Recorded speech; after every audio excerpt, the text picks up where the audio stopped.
share his experience, strength, and hope for approximately 45 minutes. We ask that out of respect for our speaker, everyone remain seated until our speaker is finished. It is my pleasure to introduce our speaker for the evening, Craig.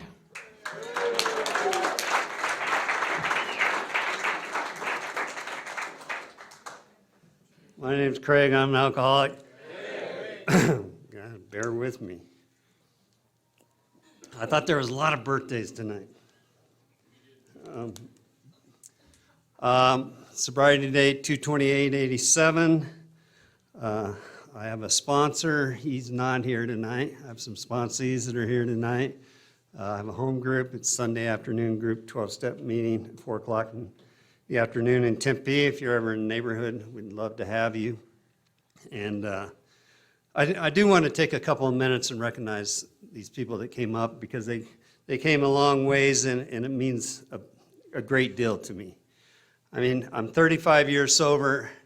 Trust me, I didn't think I would live to be 35, let alone 35 years sober. So it is a big deal. And it's been somewhat of an emotional day. My mom is sick, and she had fallen a couple times today, and I was able to get her up. And anyways, she's 88 years old. But I'm here and with a lot of friends, Rodney sitting here in the front row. He was at my very first meeting. Rodney and I go way back. I was best man at his first wedding. I was there when his son was born. I was there when we buried his son. I was there, his best man, at his second wedding, and I was there when we buried his second wife. Joe, I met Joe many years ago, Waddy, and Joe will go to any lengths. He texted me about 3 o'clock. He said, I just gave him the address of the meeting. He goes, that meeting's a long ways away. I said, yeah, it's in Prescott. He goes, oh, okay, I'll be there. Tom, I met Tom on Zoom. Tom's coming up on a couple of years, and he's sober. So it goes to show you can get sober during Zoom, and he's still here. Mike, Mike, I haven't had that long, but, he's definitely a bright spot in my life. He always gets me up here like I'm a celebrity or something, and, made me a homemade leather book cover, which I just love. And, he's just a real blessing in my life.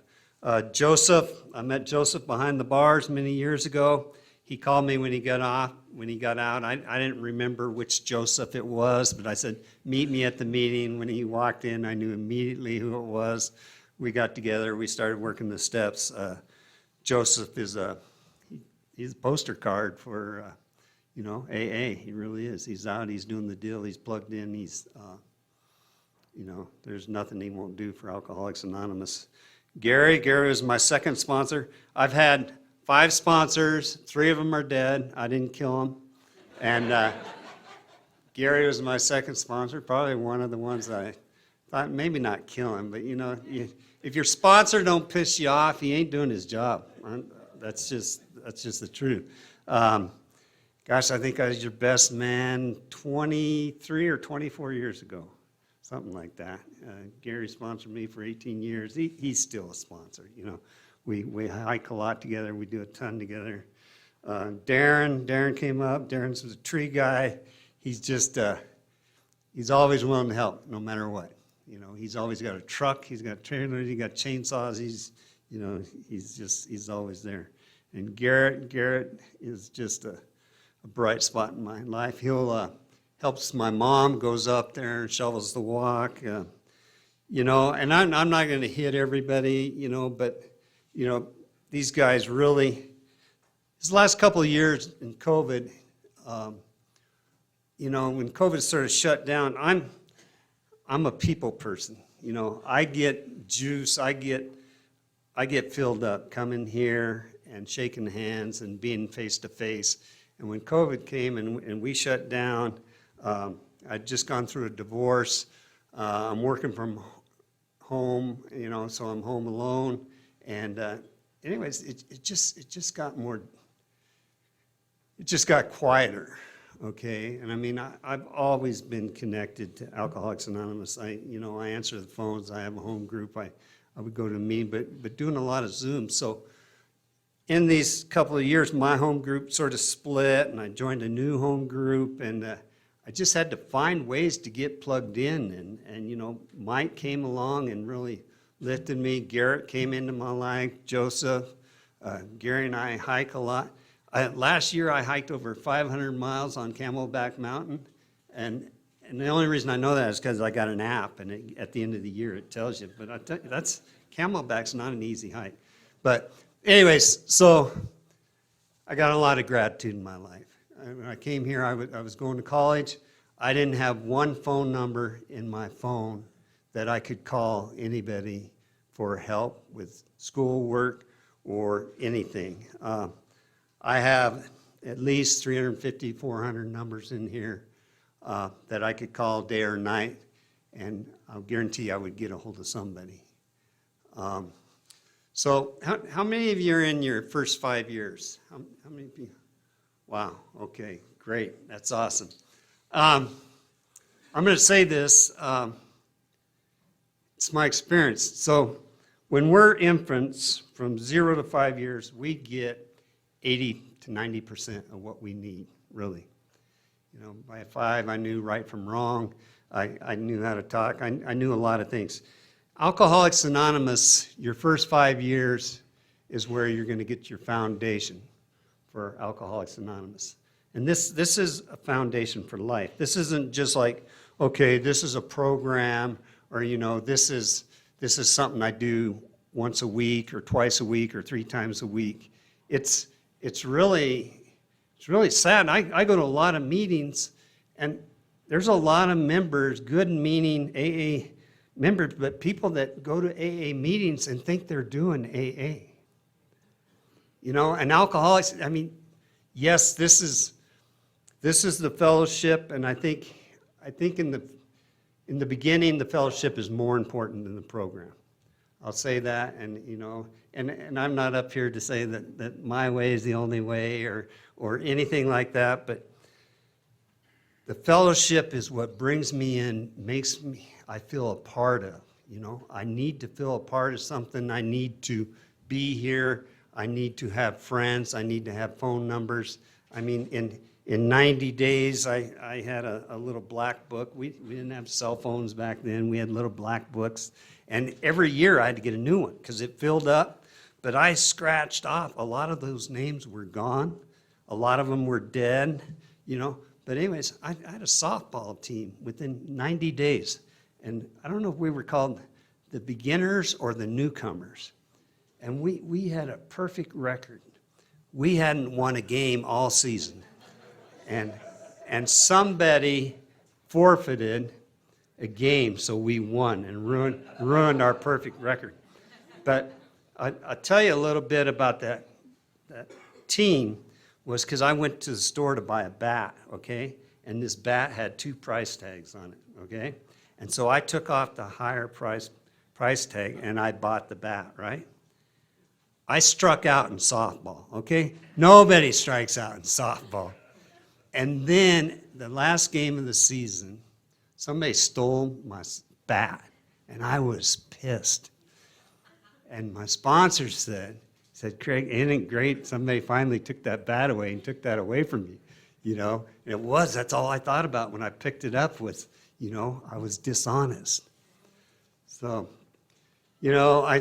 last week a guy asked me to share, Greg, he's been a good friend of mine for 30 years, and I'm a somewhat amateur photographer. And I shot his wedding 15 years ago at least.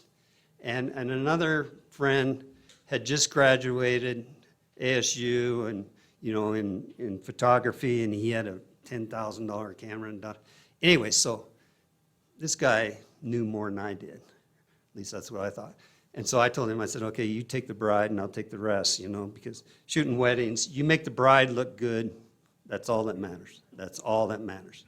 Anyways, we did this wedding, I got the pictures, and I was embarrassed. The pictures didn't turn out well.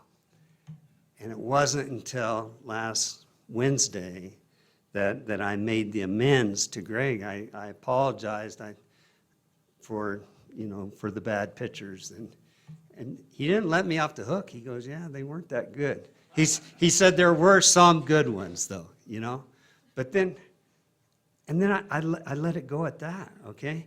And then I'm telling my sponsor about it later, and he said, well, you didn't finish it. And I said, yeah, you're right. I didn't say, what can I do to make it right? So I called him back up the next day. I said, Greg, I'm 35 years sober. You would think I know how to make an amends, all right? I do, but I'm still trying to slide. I'm still trying to be the easier, softer way. And so anyways, I called him up, and he said, don't worry about it. That was a long time ago.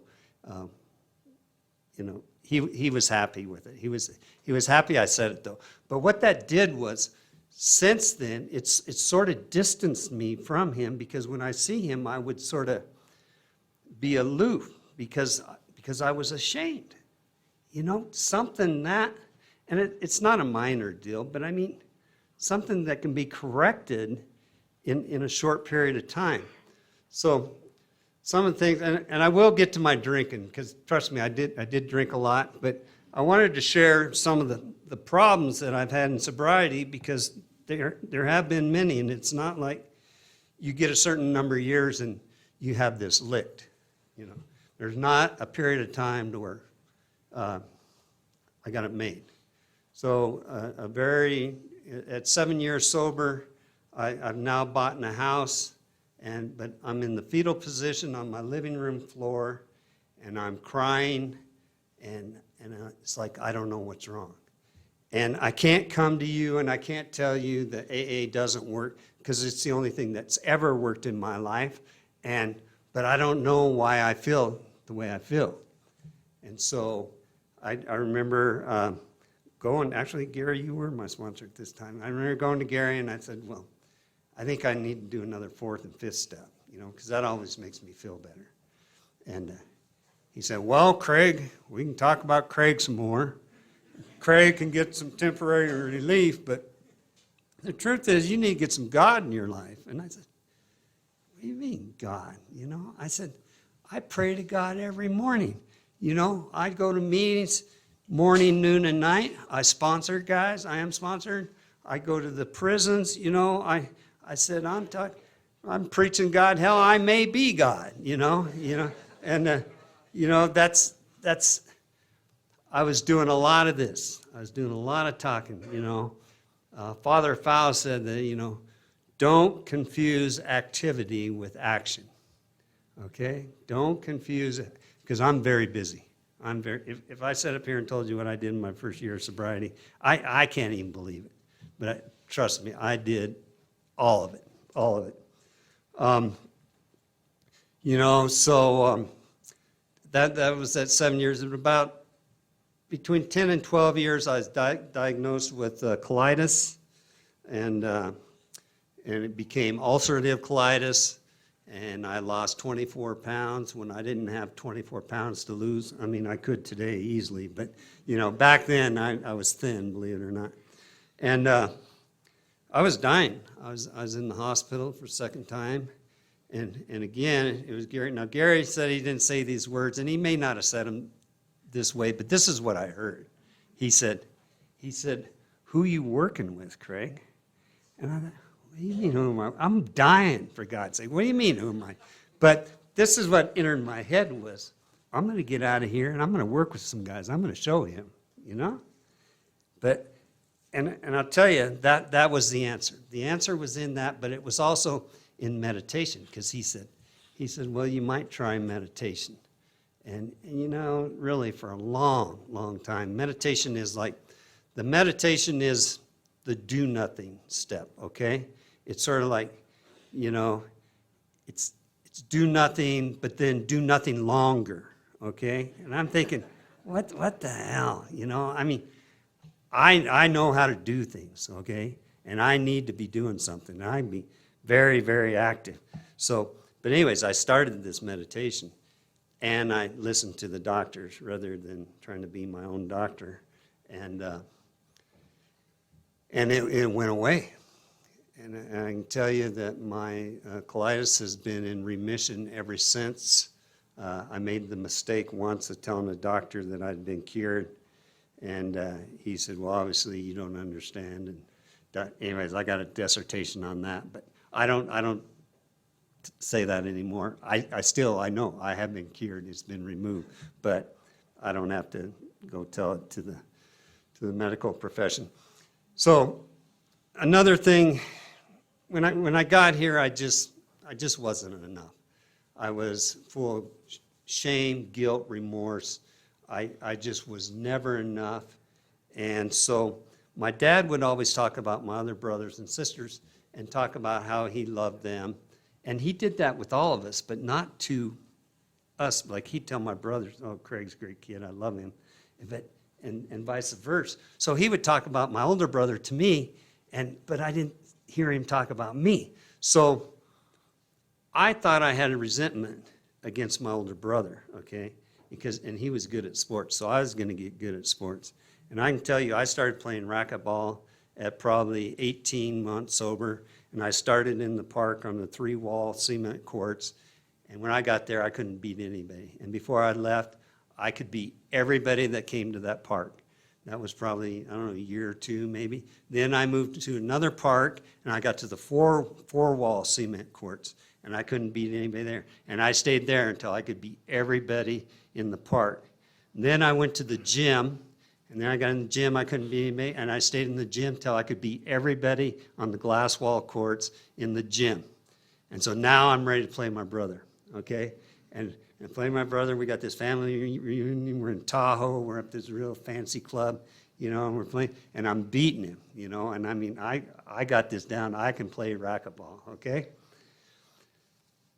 And what I get was, it wasn't about my brother, I wanted my dad's approval. I wanted my dad's approval. This only took like 7 years, 7 years of, beating that ball. Boy, I'll tell you what, I beat the hell out of him. So a lot of things have come. And the other big thing I'll say, the divorce came. I didn't even get married till I was 60 years old, okay? And the reason I never got married, because if she divorced me, I'm going to have to kill her. And, and I'm not going to, when my brother died, and I'll back up in a little bit, but when my brother died, it hurt so bad that I, deep down inside, said, I am never going to love somebody like that again. I said, I am never going to get hurt like that again. So if I don't love you with everything I have, if I don't give you all of me, then you can't hurt me. And that was, that was definitely not true, not even close to the truth, but I didn't know that. So finally at 60 years old, and a lot of work and a lot of step work and therapist, counselor, I finally, okay, I'll take a risk because this gal really loved me. And she really, when somebody really loves you and tells you that all the time, it's very attractive. And I said, well, I may as well try with this one, And we tried it, and we had a great marriage for a while. It didn't work. She's still a great person. I'm a great person. It just didn't work, I wish it had. So that sort of brings you up to date where I'm at. Okay, so now I'm going to tell you a little bit about my alcoholism, because I want you to know I did drink, and I drink a lot. I started drinking at 13. No big deals, At 13, you can't get your hands on liquor that often, but every time I could, I did. Went through school, middle school, high school, pretty much unscathed. Actually, in grade school, I got in trouble once I was walking to school, believe it or not, I found this brown paper bag, and it had these dirty magazines in it. And I took them to school, and I was showing my girlfriend, and it was a fold-out, right? And I was showing my little girlfriend, and the teacher come up behind me. And anyway, so they called my parents, and I got in trouble. And I just found them, and I was just showing them, But so that was in third grade, And anyways, I found more of those magazines later. But school wasn't really a problem, you know, cigarettes, left-handed cigarettes a little bit. I, you know, and I only went to school a half a day when I was a senior. So, and my parents were already gone. I ran away from home because my parents were going to ground me. I had a date with a girl. I couldn't let her know. My parents had control over me. So I ran away from home. We went to a concert. I left them a note, leave me alone, I'll finish school. I did. They did. You know, the funny thing about that was, I remember my dad, and I was 3 or 4 years sober, I was talking to him, and I thought I had never lost a job by drinking, but I worked for UPS my junior year of high school, and that night I called in sick to go into this concert, and they fired me the next day. So, and I didn't remember, I drank a fifth of Jack Daniels, and I had a bunch of them White Crosses, sort of date myself. I did a lot of go fast, I did a lot of drugs. I am not a drug addict. You know, it doesn't mean I can use drugs recreationally or anything. It's just, I could put the drugs down and I could drink. I could not drink. First 7, 8 years, I drank a fifth of Jack Daniels a day, at least. My dad owned a bar. I recommend that if you're alcoholic. You know, it helped me get here a lot quicker. JD started messing with my guts, so then I went to Black Velvet, you know. And then when I finished drinking, I was drinking gin. Now, one of my very first drunks was on gin, and we drank it out in the sticks, out in the prairie, and it just smelled like sagebrush. That's all I remembered. So I thought, well, I'm not going to drink gin again. And I didn't drink gin again until about my last 2 years of drinking. So, you know, born and raised in Wyoming, drank a lot, had a lot of fun, went to a lot of parties. I was the life of the party. I thought I was. I always had the tap. I didn't own the keg, but I had the tap, so I got invited to all the parties, whether it was the jocks or the socias or the heads, whoever. I had the tap, so I got invited, and it was great. It was a good time. I had a lot of good times drinking. I had a lot of fun times drinking. I don't really remember much problem with it. And then when I graduated high school, folks say, you want to come back home? And I said, sure. I didn't have any other place to go. And I moved to Green River, Wyoming. Green River, Wyoming was about 3,500 people. You know, railroad town, mining town, oil field town. It's a drinking town, okay? You can drink anytime, day or night. Nobody will look at you twice. You can have open container in your car, on the sidewalk. You can, anywhere. You can order open drinks out the window. It's just great for an alcoholic like me. And but what we do in those towns, they made from a small town, there's nothing going on in our town, right? So we're going to go to your town. We're going to party in your town. And so it was Christmas time. I finally had bought a truck, and we went over to another town. We got drunk, got loaded, coming back, and I come to at a gurney in a hospital with 2 cops to my right and my parents to my left, telling me my brother didn't make it. And you read about that and you hear about it, and it happens to other people. It doesn't happen to you. And so immediately what came to me was alcohol killed my brother Carl, and it'll kill me also, you know. And so that was 1977, you know, and DUI laws were much different then, much different in Wyoming. I got let go of more DUIs. I got followed home. I got taken home more than I ever got arrested for DUIs. But anyways, I had just turned 20 years old. My brother was 18. And so with my keen alcoholic mind, my solution to that is I'm going to drink and drive, and I'm going to die. Because I can kill myself. As sober as I'm up here today, I could have pulled the trigger. I couldn't put my parents or my brothers or my sister through any more pain. So that was my solution. So I spent 10 years trying to do that, okay? From 77 to 87, I wrecked some more cars. I got some more DUIs. I didn't kill anybody else. Thank God I didn't hurt anybody else. You know, and when after the accident, there was many times I went to the graveyard. There's many times I swore on my brother's grave, I'm going to do better. I'm going to make something of my life. I would go down the hill, and I'd be drunk the same day. Sometimes the second, never more than 3. I could never make it more than 3 days. I just couldn't. And so when I finally do come into Alcoholics Anonymous, because I was going to kill myself then, but I didn't want to put them through any more pain. So 10 years alcohol worked for me, okay? And here's the deal. Alcohol treats alcoholism very well, very well. Alcohol treats alcoholism. And so the part that I didn't get, because I thought then when I quit drinking, I should be fine. But when I quit drinking, I don't get fine. When I quit drinking, I get restless, irritable, and discontent. Alcoholism is what rises to the top when I quit drinking. And so Clancy said it best. Clancy was my sponsor for a while.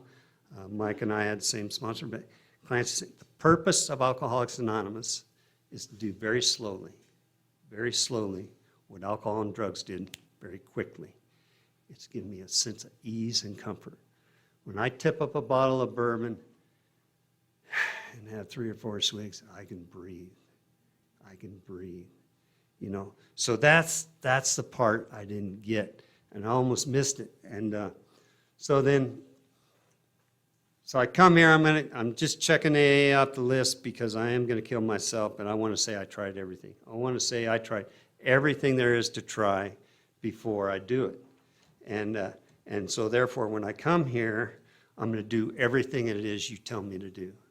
And I got a sponsor. I can tell you I got the wrong sponsor because he told me to do a lot, you know.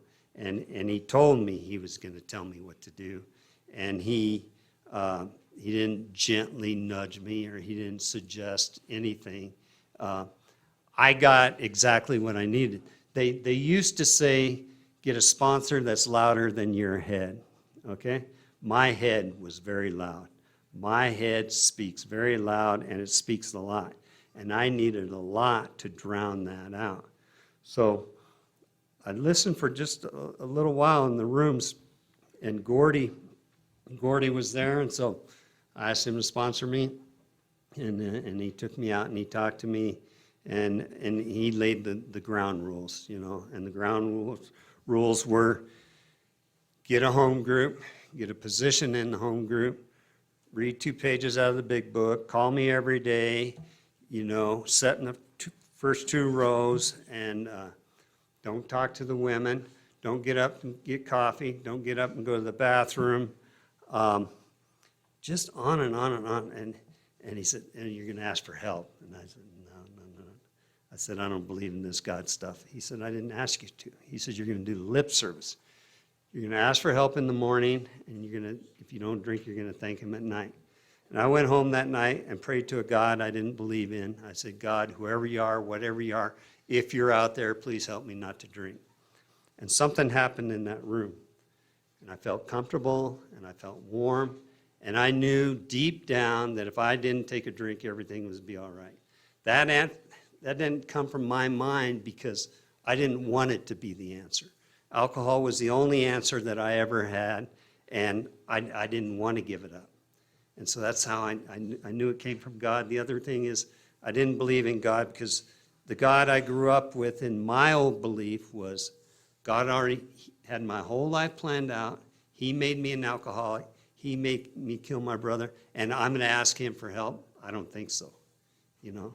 And yet when I said that prayer, something happened. Something happened. So then I came here, and I started to do the deal. I started to do Alcoholics Anonymous, you know. And when people say they slip or they relapse or whatever, you know, many people say it. Bob Dees says it. You know, my sponsor said it.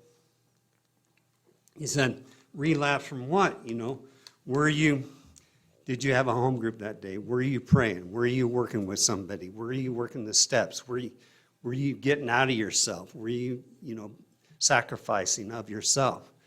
The answer is never yes to those of anybody that I asked. And I wasn't perfect. I didn't get it the first time. I did 90 days, what I call window shopping. I went to 1 meeting a week.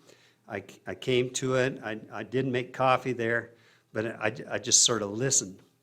But what I learned was, too, and I didn't hear that until later, was it's very easy to quit drinking. It's very easy to quit drinking when you know you haven't quit for good. And I knew somewhere deep down inside of me that I wasn't done. So I did go back after that 90 days. I made it back in 2 years and 8 months. The only reason I know it is because somebody gave me a book when I was here that first time, and they wrote the date in it. You know, otherwise I wouldn't have had a clue. You know, and so, you know, I'm going along, and I'm doing what he tells me to do, because I don't believe this is going to work. It works for you people. I've seen it work for you people, but I don't feel worthy. I don't feel worthy to be sucking air. I don't feel worthy to be happy. I don't feel worthy to be sober. I can tell you, when I wrecked my truck, my brother died, and I, messed up my guns. I did not fix my guns for 12 years. I did not buy a new truck for 12 years, and not because I couldn't afford it, but because, number one, I didn't feel I was worthy of it, and number two, I wasn't sure what or who I might use that gun on, But I can tell you that the suicidal thoughts, I had suicidal thoughts every day for 10 years, every single day. I did not want to be here. I did not want to wake up. I did not want to come to. I just wanted to be gone. And at 6 months sober, when I was getting ready, actually, my first girlfriend in AA had broken up with me. Or no, she didn't break up with me. We were going to have a date. We were supposed to have a date this night. And then I got home, and she'd left a note on my door saying, "I'm sorry, we can't have a date. I forgot I promised the night to myself." And I just went ballistic. I thought, my God, how can she have more fun by herself than with me? And da-da-da-da-da. And I went in there and I started writing. I was trying to write all these nasty letters to her, I couldn't get it nasty enough, you know what I mean? And I crumpled. And I went in the bathroom and I said a prayer. I said, "God, help me." And when I came out to the kitchen table, I wrote what was to be my first 4-step. Now, I had the 4-step lined out because I had gone to Gordy at 2 months sober, and I wanted to know how to do the 4-step. Because I really did. I wanted to know why I drank. I wanted to know, because I didn't want to drink again. I wanted to know. And he said, "Well, I'll understand if I don't get this, for a few months." And so I wrote it out that night. And it wasn't a book, it wasn't a novel, but it was enough. And I spoke to God that night as if he was there. I spoke to my brother that night as if he was there. And I cried. I cried for the first time as a sober adult. And I just felt that everything was going to be all right. And I called Gordy the next morning. I told him what had happened. And he said, "Craig, I think you're ready for your 5th, And so we made an appointment, and I went over there, and I did the 5th step with him. And I was still scared to go over there and bare my soul to him, But I went over there, and he opened the door, and then we went upstairs. We got on our knees. We said the 3rd step prayer. He said, "Anything you say to me is not going to leave this room," And he just made me feel comfortable. And he said, he goes, "Why don't we just start with what you're not going to tell me?" And these sponsors, I swear, they send them like sponsor school or something, because, they always know how to say things that you're just like, he was always 2 or 3 steps ahead of me, easily.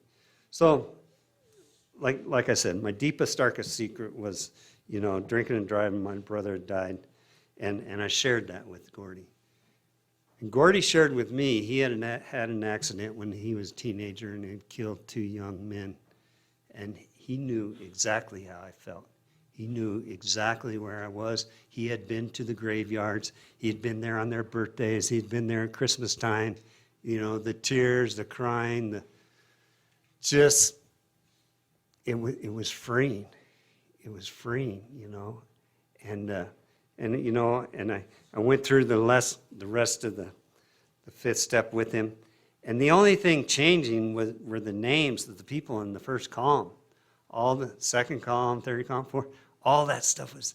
But he was very wise because he let me talk myself out.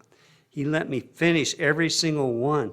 And I swear it wasn't until the last person's name, the last gal on that list, that I finally got, all these people can't be wrong. I'm the only common denominator in this, you know? And what a relief. You know, the big book says you will be delighted. I was delighted, and much, much more. Nothing bothered me. I mean, for 2 or 3 days, nothing bothered me. It rolled off of me like, you know, water off a duck's back, you know. And I went home and did the hour meditation and the 6th and 7th step like he mentioned, and then, you know, then we went on with the rest of the steps. So, you know, everything in here, and, you know, I shared the other night, but, you know, I was, everything here was just, I was just never enough. I was never enough. I can tell you, I was 27 years sober before I went back to my brother's grave sober. And it wasn't because I wasn't going to go, and it wasn't because it just is sort of out of the way, okay? Really, and that's not even a good excuse. But the truth is I just hadn't gone. So at 27 years sober, I went and did what I had instructed many people that I had sponsored to do, is you write a letter as if you're talking to them.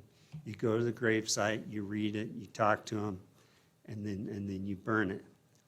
And I can tell you, when I went back there, when I was like 20 miles out of town or what, I just started sobbing just uncontrollably, and sobbed all the way to the graveyard, and sobbed and read the letter, and I can't even put into words what happened. I can't explain to you, but something, I got that it was a tragic accident, it was a horrible thing that happened, but it wasn't.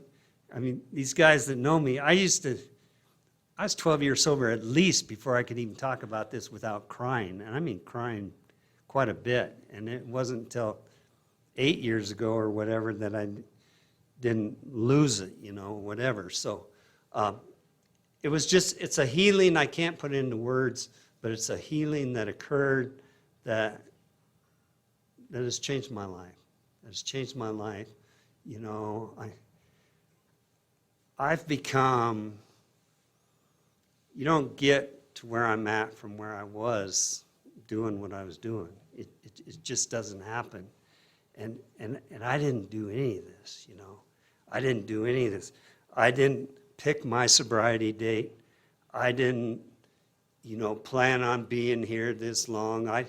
You know, any of this stuff, everything that's happened in my life has, because of my higher power. Everything. I can tell you, the first kid that I sponsored, Eric, anyways, I'd sponsored him for 2 or 3 years, and we were making the appointment for the next time we were getting together, and he says, well, I can't then because the Monday after that was May 7th, and that's my birthday. May 7th was my brother Carl's birthday. So I got on the phone, and I called Eric's mom to see if that was really his birthday. And it was, and I just cried. God had given me a brother back. You know, I've done a lot of service work, and I did so much of it out of ego and pride, and look at me, and I'm smart, and whatever, and all the wrong reasons. But I can tell you, all of it that I'd done, I got to the right reason, and it was never as a result of what I was doing or what I was saying. It was a result of somebody I was trying to help. And probably the strongest one was Rocky. I was doing Perryville Men's Prison Facility. Rocky was doing 10 years flat for double vehicular manslaughter that he didn't remember, and the judge had to tell him what happened. And when he shared that with me, I realized that I should be wearing orange and I should be behind bars. And I'm not. You know, God seen fit that I didn't have to do that. I don't know why. I can tell you I was in my own prison for a long, long time. And maybe some now, maybe glimpses are small, but I mean nothing. I mean, you know, I didn't used to have bad days or weeks, or I used to have bad years. I used to have, you know, but I can tell you, since I've been to Alcoholics Anonymous, I have not had one full bad day since I've been here. Not once. Not with, you know, not a divorce, not losing a job, not losing a relationship, you know, not getting what I wanted. You know, things happen. You know, I had a brother go to prison when I was 10, 12 years sober. He went for a long time. That was tough. That was hard. And the rest of the family, I remember them saying, they said, man, I need a drink. And I thought, you know, I thought for a second, if a drink would take the pain away, I would take the drink. But there's nothing in my life today that a drink will make better, you know, and not anything that a drink wouldn't make worse. I mean, you know, nothing. Sex life, you know, going out, doing things, you know, I started doing things again when I got sober. I was 29 years old, you know. I learned how to kiss a girl sober. I learned how to have sex sober. You know, I learned how to go to dances. I learned how to go snorkeling. I learned how to go scuba diving. We went sailing. You know, I've been fortunate to travel a lot of the world. Been to many world conventions. Gary and his wife and us, we went on, I don't know, 6 or 7. Anyways, a bunch. You know, they happen every 5 years. If you haven't been to a world convention, go. One thing I'll tell you for sure, whatever city or whatever town, we drink them out of coffee, we eat them out of ice cream. You know, it's, you know, real quick, I can tell you, I was homophobic when I got here. I'm from Wyoming. You know, you're white and right or you're not. And then I heard there were some of them in these rooms. So then I would try to get between two women saying the Lord's Prayer. And at 5 years sober, this guy asked me to sponsor him, Joel. And so I took him to dinner and said, hey, where are you going to meetings? What do you do? And he goes, well, I go to Mid-City and I go to Lambda. And I said, you what? I said, are you gay? And he says, yeah. He goes, I got to be honest, don't I? I said, yeah. I said, I'll be honest with you. 5 years ago, I'm out of here. So I don't know what to do, so I say a prayer, and this is what came to me. I don't get up here and say, my name's Craig, and I'm a heterosexual, and I'm an alcoholic. So I told Joel, I said, as long as you don't have an attraction towards me, we can go through these steps. And so Joel said he didn't, and then I didn't know if that was a compliment or an insult, you know. Everything that I've ever doubted in my life or didn't know, everything that I've gotten in Alcoholics Anonymous, I mean, is because of you guys. Everything that I have is a result of this program. I've never put anything else, and, you know, don't let what AA gave you get in the way of your AA. You know, the only thing I've done right is I've never quit coming. I never quit having a home group. I never quit having a sponsor. I never quit working with guys, and it's always worked, man. It's a great life. I live a charmed life because I was a pig. You know, so if you're new, get a sponsor before you leave tonight. It's that important. Get a home group, do the deal. It's the greatest deal in town. Thank God for AA. Thank you guys for showing me my God. Thanks.